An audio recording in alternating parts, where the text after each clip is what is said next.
సింహరాశి వాళ్లకు ఈ వారం అనుకూలంగా ఉంటుంది. ముఖ్యంగా అనారోగ్య సంబంధమైనటువంటి భావనలు అన్నీ కూడా తగ్గిపోతూ ఉంటాయి. ఆరోగ్యం కూడా కుదుటపడుతుంది. అలాగే వ్యాపారపరమైనటువంటి కార్యక్రమాలకు ఈ వారం మీకు అన్ని విధాలుగా అనుకూలంగా ఉంటుంది. సమయం బాగుంది కాబట్టి అవకాశాలను జాగ్రత్తగా మీరు సద్వినియోగం చేసుకున్నట్లయితే సంతోషకరమైనటువంటి ఫలితాలను పొందవచ్చు. అనవసరమైనటువంటి ఖర్చులు పెరగటం కొంత ఆందోళనకు దారితీస్తూ ఉంటుంది. అలాగే వివిధ రూపాల్లో ఈ అనవసరమైనటువంటి కార్యక్రమాలు ఖర్చులను మీరు నియంత్రించుకునేటటువంటి ప్రయత్నం చేస్తూ ఉండాలి. తద్వారా ఒత్తిడి తగ్గిపోతుంది. ప్రశాంతంగా మీరు నిర్ణయాలు తీసుకోగలుగుతారు.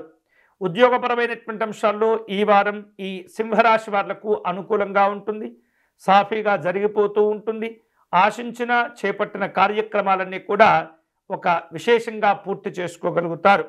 ఆర్థికపరమైనటువంటి అంశాల్లో ఎటువంటి ఇబ్బందులు లేకుండా సంతోషకరంగా గడిచిపోతుంది. అయితే కుటుంబ పెద్దల యొక్క ఆరోగ్య వారి విషయంలో కొంత జాగ్రత్తలు తీసుకుంటూ ఉండాలి. కుటుంబ పెద్దల యొక్క ఆరోగ్య విషయాలను ఎప్పటికప్పుడు కూడా వైద్యపరమైనటువంటి సంప్రదింపులు జరపడం కూడా మంచిది. అవసరమైనటువంటి సందర్భంలో తగు వైద్య పరీక్షలు చేయించడం కూడా మంచిది. వివిధ రూపాల్లో స్నేహితులను బంధువులను కలుసుకుంటారు. వినోదపరమైనటువంటి కార్యక్రమాల్లో పాల్గొంటారు. ఈ వారం మీకు అనుకూలించేటటువంటి విశేషంగా సూర్యనారాయణ స్వామి వారిని ఆరాధించడం ద్వారా అన్ని రకాల సమస్యలకు చక్కని పరిష్కారాలు లభిస్తుంటాయి.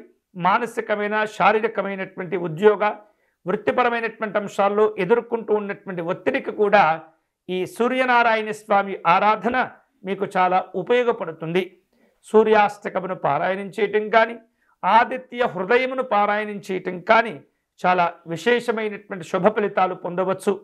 సూర్యగ్రహ ఆరాధన ఈ వారం మీ జీవితంలో మంచి ఉత్తేజాన్ని మంచి వెలుగులను తేగలుగుతుంది.